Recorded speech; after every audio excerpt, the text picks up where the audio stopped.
Welcome to Imperfect Momming. Our children are constantly looking to us for examples. The term role model doesn't quite cut it here. We are shaping their worldview with every move we make. You see, it's not in the lectures we give or moments where we are actively attempting to teach them. It's in the micro movements we make, the unconscious ways in which we navigate life. We are constantly teaching our children how to show up for themselves, their friends, their future partners, and even their future children. So what can we do to ensure we are raising thoughtful, compassionate, self-aware human beings? We have to become them ourselves. No one is perfect, but we can still all be better, and it starts with self-healing. Let's get to it.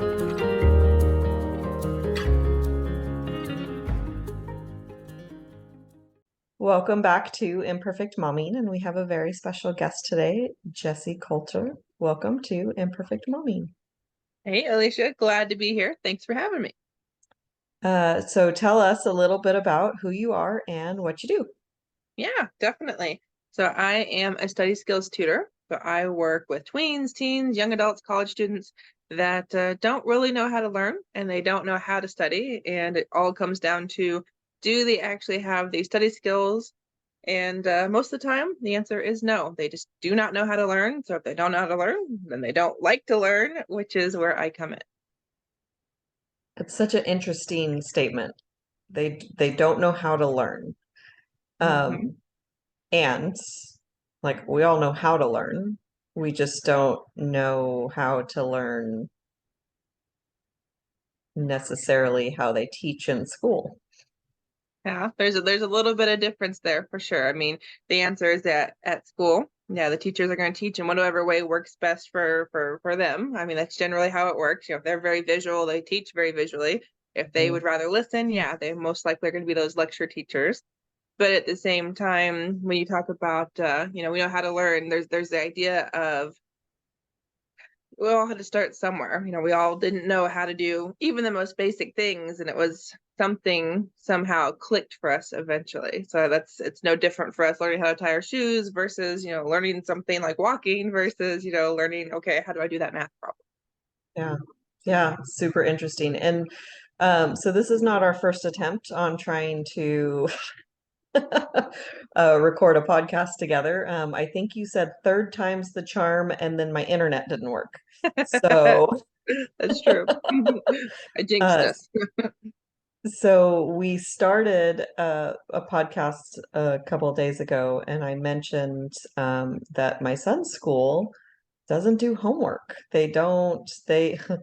And I come from a family of educators, so everyone in my family is a teacher, and including extended family. And my ex-father-in-law was a teacher as well. And I remember telling him that when Xander was in fourth grade, a fifth grader had written like a paper or an essay or something about why homework isn't good.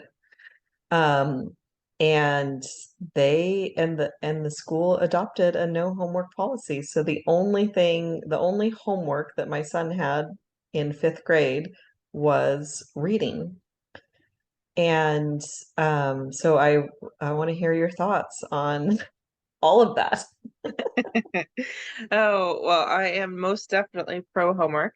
Now, I know sometimes when I tell my students that, they're like, I'm just being mean to them. And it really comes down to the understanding. It comes down to the practice. I mean, I have lots of educators in my family too, and their thought and what I've seen for myself is that if there's no homework, then there's no time for the students to take the material from the class and then bring it home and actually use it and actually practice it.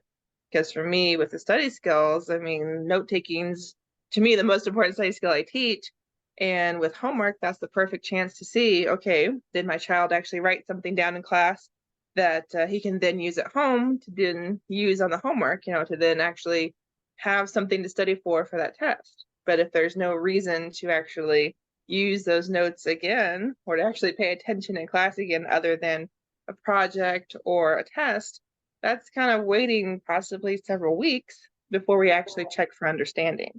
And I gotta tell you, if the teachers don't have any way to see, okay, did we understand yesterday's lesson? There's no reason, no way for them to move on to something that might be too complicated for over half the class. Yeah. I think that's a really good point. And I remember speaking of not being good at studying. Isn't that what you said you teach is study? Up study. Exactly, yes. So that's my focus. I have a lot of parents that are like, why content tutoring, why study tutoring? And it always comes down to me the going back to that actually how to learn. And the thing is too that study skills are the foundation.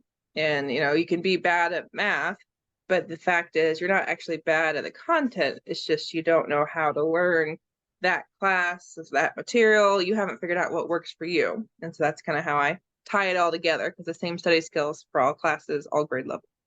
Yeah. And I remember going into college, and I mean, up until I'm not trying to toot my own horn or anything, because up until college, I really didn't study. Like I don't remember cracking a book. I got, semi decent. I got A's and B's in all classes, and like history was probably the hardest because there was more things that you had to memorize and whatnot. So when I got to college, I took a history class, and I was actually kind of excited about it because I do enjoy history. And the teacher just first thing out of the gate said, everybody's going to fail the first test. And I always wonder, okay, do we all fail because you just told us that we're all going to fail? Or do we fail because you made it harder than the rest of the tests? Or are you trying to prove a point? Like what is happening here, right?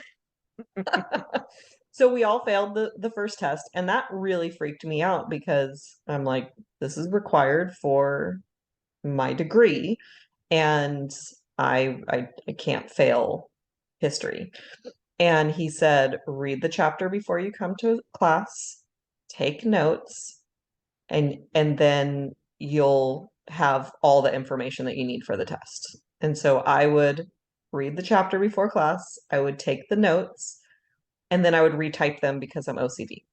Um, so I ended up getting the information 3 times by doing that, and then I would get A's on all the tests. Mm-hmm. Only class I ever did that in. 100%.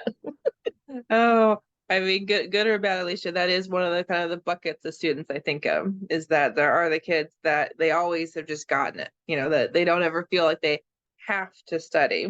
And good or bad, yeah, kind of what you experienced at some point, whether it's senior year of high school, whether it's a class in college, it could even be that first, official career, that all of a sudden there's a roadblock, all of a sudden there's that brick wall, and it's like, oh, I actually don't have these skills. And that's kind of what I do, is trying to make sure there's never that moment of, I don't actually know how to learn, or, oh, I must not, know what I think I know. Because sometimes the kids that just get it, they've never actually had to learn it. It's just they were presented with the material and they clicked. And to me, that's not really learning. Yes, that definitely. My coach talks about regurgitation learning, with and it actually, I think you might even call it, borrowed. Like we leased the information because we didn't actually learn it. Exactly. We heard it, we regurgitated it, and now it's gone. So I'd love to hear more about like how you teach your tutees how to learn. Definitely. So there's 12 study skills that I teach, and I base all of them very much on the learning styles, very much on the learning preferences. Because what you talked about with your history, reading the book, so that'd be very the visual side of things if you read it. And then if you're writing things out, taking your notes, that's very the tactile, the kinesthetic. And then if the teacher was going over the material again in class, that would be the auditory part of it. And so what I really help students do is I help them figure out, okay, do I want to listen to the teacher explain it? Do I want to read it myself? Or do I need to be very hands-on or up and moving? And once we know how students learn, and like I said, for me, tweens, teens, college kiddos, then we tie that into all of the study skills. So whether it's note taking, whether it's annotating, if it's getting them motivated, if it's helping them create a goal, I mean, all of those things tie back into how do they want to do the homework? How do they want to learn? How do they want to study? Yeah. And I love that you add the audio, visual, and kinesthetic into it because I would definitely say that I'm more auditory. Mhm. I I would prefer to listen to a book than to read it. Total opposite Uh, of me. yeah, I retain so much more of the things that I hear than the things um, that I read myself. And what's really frustrating to me with note taking and why I just never did it, and when I started, I just stopped. I quit completely because I would hear somebody saying something, and usually in a motivational situation, and I would write down what they said. And then as I'm writing down what they were saying, I'm listening and Mhm. I'm hearing what they're saying. And now I've forgotten what they just said because I'm hearing what they're saying. And now I missed what they said. I forgot what they said before, and I've written 3 words. And I'm like, well, this is BS. I've noticed that a lot with my auditory learners that with note taking, they get a lot more out of it if they listen and don't focus on the writing. And so we have that very honest discussion. I've asked so many high school students, I'm like, okay, are you going to remember more if you sit there and listen, or are you going to remember more while listening and writing? And most of the time, my auditory learners tell me, yeah, I just need to sit there and listen. But the thing is, like you said, we kind of lease the information sometimes. I had someone share a statistic with me that we only keep like 70% of information for 3 days. And like after that, it's just gone. And Mhm. so with my auditory learners, especially, it's like, okay, you have to listen, but we still want you to get something on paper. And so, like you said, you don't want to be forgetting something you just heard. So it's a matter of we talk about those kind of key words, those must have facts. So we talk about, Mhm. the vocab words, the formulas, the practice problems. Those things are things that yeah, you can listen for, but you also actually want to get it down on a piece of paper. So kind of being much more, I don't know if I want to say critical, much more, choosy about what our auditory learners write. Whereas for me, visual learner, if it doesn't go on a piece of paper, it It's could be gone. like it never happened. Yeah. Yeah, and I also noticed that I never went back and listened or read my notes. Like Mhm. I'm staying with a friend for the next couple of days, and she's showing me her notebooks and of all the things that she writes, and she's like reading them as she's showing them to me, and I'm like, I never reread it, never go back. Well, it's out of my head. I'm done. Oh, goodness. Oh, but I gotta tell you, for students though, they've got to have something to refer back to. I mean, even thinking about your own son, I mean, there might be something he learns in middle school that he'll be needing to know in high school. And then I've got students that are like, okay, I'm done with math. I've met all my requirements at high school. And it's like, yeah, but you get to college, those requirements start all over again, and they have to choose a level. They have to choose, okay, everyone must know this part of math, so it can start here. That's how many of our high schools join together in one college classroom. And that's when those notes or those different study tools come in handy of well, go refresh, go relearn Mhm. that thing if you have to be ready for this next class. Yeah. Yeah, I'm as you're talking, I'm like, I'm probably gonna need Xander to talk to you because there's been like I have no idea for him because he hasn't had homework for the Mm-hmm. last 2 years. And he gets A's and B's just like I did, I'm sure just like his dad did. And but I have zero idea. I think he is an auditory learner, more than anything else.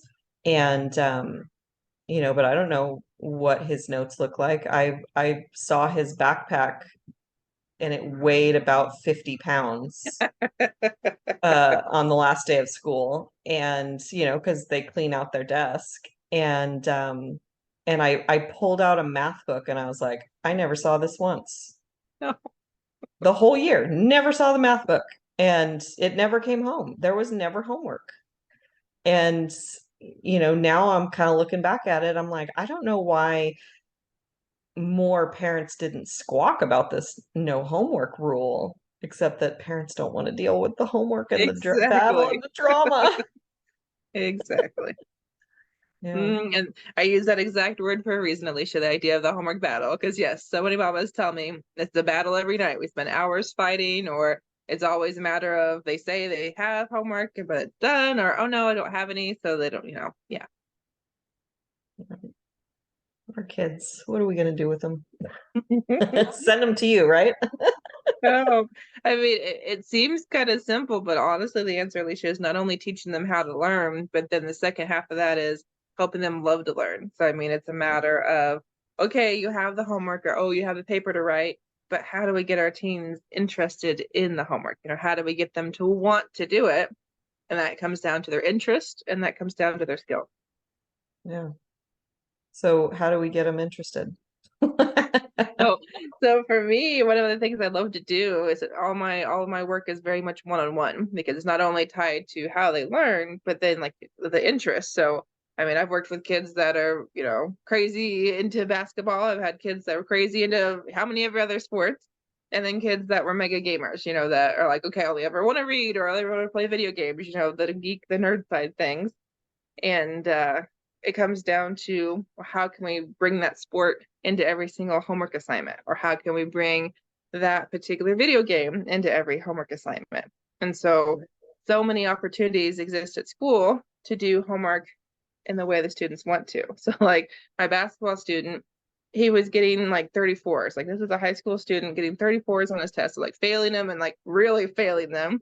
And it wasn't because he didn't know the material. It was just he didn't care, because after a certain point he got kicked off the team. And so it's like, okay, I really don't care now.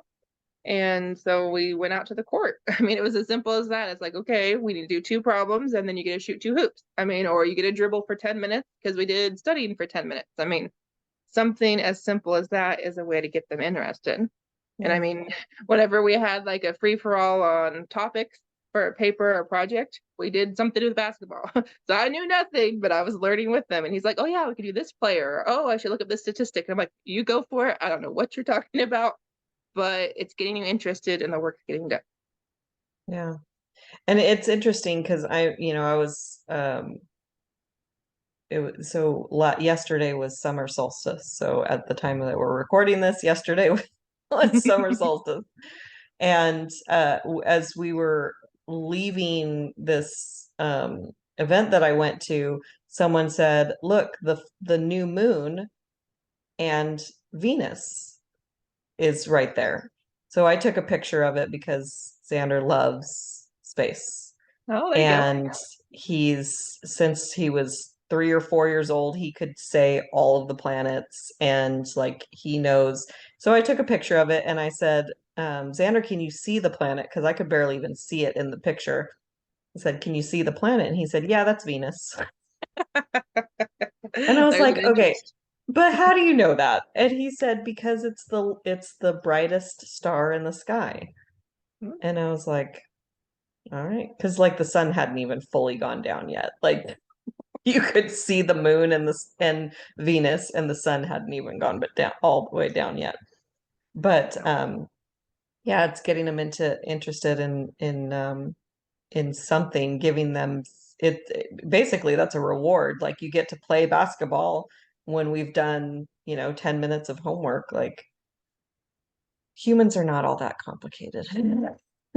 Well, even with what you're talking about with Xander in space, I mean, whenever there's a class, that talks about something related to space, he's going to Mhm. be very interested. So it's a matter of learning at the start of the school year. Okay, in this class we're going to cover, constellations, or oh, we're going to cover, the atmosphere or whatever. Okay, so we know we have to make it how many ever units until we get to what we want to. But that's the motivation piece, is if I can stay focused, I can stay here mentally and keep Mhm. learning and enjoying it. Well, I might learn things along the way until I get to what I really want, or even the opposite, finding those connections and other things. So one of my go-tos is English, read a lot of books. I think you told me last time he's maybe not much of a reader, but again, there's books about hundreds of thousands of topics. So focusing on, the books, the authors that have something to do with space, he'd be very happy. Yeah, we do have a stack of books. I think there's 25 of them. And they're like 100 pages each or something, and they're all science-based. And There you go. so far he hasn't read any of them, but I'm like, dude, let's sit down and read them together. Like we got to do something this summer other than video games and the water park. Like, yeah, that's fun. But and we're gonna have a lot of fun. But let's do some reading too. And he did end up getting interested in Harry Potter. And it was a struggle to get him to read them. Some of them he started just flying through. But there was lots of tears. And then at the end, there was a picture that came out on the parent portal, and there was a Harry Potter club, and they started Harry Potter club at the beginning of the school year, and they did not finish all the books. Oh, And wow. Xander started, I want to say he started the first book around Christmas time and finished by the end of the year. And I said, and he goes, yeah, I started after them and I finished before them. And I was like, that's pretty awesome. Mm-hmm. You can stop thinking that you're a slow reader, because when you have a deadline, you get it. So, is there a piece of advice that you want to share with moms? Definitely. Something I would like all of our listeners to know is the fact that every teen can learn. Like every single person that wants to learn is more than capable of learning. Because I work with students that, they tell me things are boring, or they tell me I'm never going to learn that, or, they say things like I'm so dumb, or, I'm not going to ever, be good at this. And it comes down to the teens believing in themselves, their parents believing in themselves, and just knowing anyone can learn. It just comes down to needing some help to figure out what are those skills that are missing, because that's all it is are there these 12 study skills in place? And even if you Google study skills, you still have to know, how does my teen actually use that skill? How is that going to be personalized and effective for my own child? Mm-hmm. Yeah. There's so much individual attention is the key, and it's not, our school systems aren't set up for the individual attention. And so we as parents have to set our kids up for success by giving them that individual attention. Oh, definitely.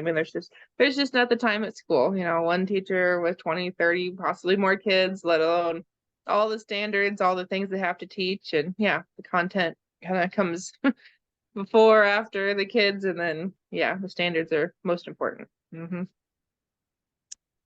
And where can our listeners find you? Definitely. So I have an awesome Facebook group called Teaching Teens to Love Learning, a group for mamas. So they are welcome to join me there on Facebook. And then I do have a website, acecookietutoring.com. And I'm pretty much on all the socials. So I'm pretty active on YouTube and Instagram. Very cool. Well, I really appreciate you being here. And do you have any summits coming up in October or later?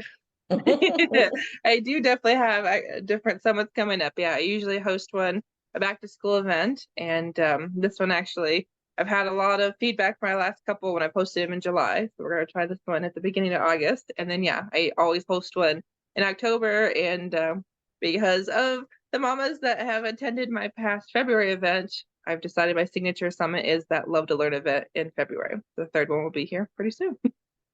Very cool. Well, thank you for everything that you do, and for all of the kids that you've helped, and all the parents that you're helping too, because coming from the parent side, it's very frustrating.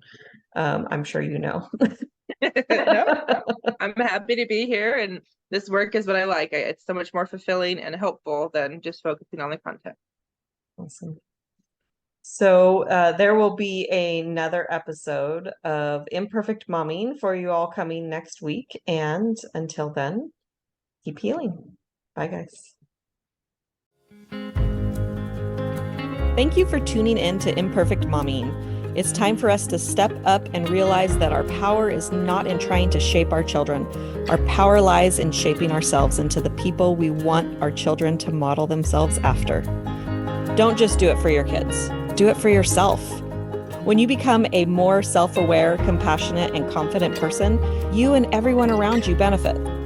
For more information about me and my work, visit AlysiaLyons.com. That's AlysiaLyons.com. See you next time.